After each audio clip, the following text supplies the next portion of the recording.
Assalamualaikum warahmatullahi wabarakatuh. Kuda yang bertaubat. Taubat yang tulus tak hanya mengubah manusia, tapi bisa menyentuh makhluk lain. Inilah kisah seekor kuda yang berubah saat majikannya kembali kepada Allah. Abdullah bin Mubarak, seorang ulama di masa tabi'in, pengikut atau murid para sahabat Nabi Muhammad sallallahu alaihi wasallam. Suatu ketika berjalan-jalan di pasar dan melihat seekor kuda yang dijual seharga 40 dirham. Maka ia berkata, "Murah sekali harga kuda ini." Ia bermaksud membelinya, tetapi sang penjual yang memang jujur berkata, "Wahai Syekh, kuda ini ada kelemahannya." "Apakah kelemahannya?"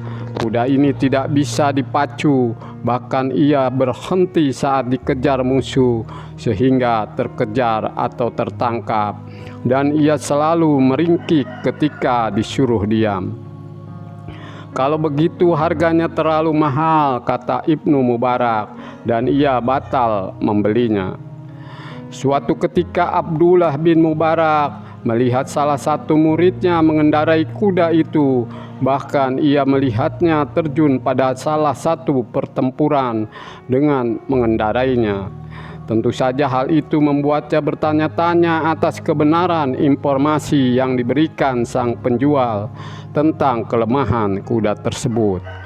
Pada suatu kesempatan Ibnu Mubarak memanggil muridnya tersebut dan menanyakan tentang kuda yang ternyata telah dibelinya itu. Ia berkata, "Apakah yang engkau telah membuktikan kelemahan kuda itu?" Sang murid menceritakan kalau ia memang telah membuktikannya, tetapi setelah itu ia berbisik ke telinga kudanya, "Wahai kuda, telah kutinggalkan semua dosa-dosa, aku telah bertobat dan kembali kepada Allah. Karena itu hendaklah engkau juga bertobat dan meninggalkan tabiat burukmu itu. Aku berjanji tidak akan membawamu kepada jalan maksiat kepada Allah." Mendengar bisikan tersebut, tampak sang kuda menggerakkan kepalanya 3 kali, seolah-olah sangat gembira. Dan setelah itu ia menjadi kuda yang penurut, seperti yang dilihat Abdullah bin Mubarak.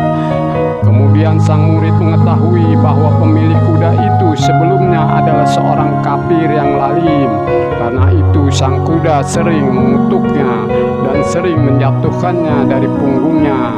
Tabiat buruk itulah yang terbawa pada kuda itu saat ia dijual.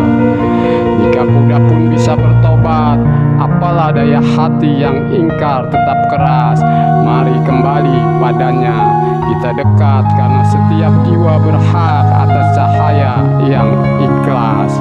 Semoga kisah ini menjadi inspirasi untuk kita semua. Kurang lebihnya mohon maaf. Wabillahi taufik wal hidayah. Wassalamualaikum warahmatullahi wabarakatuh.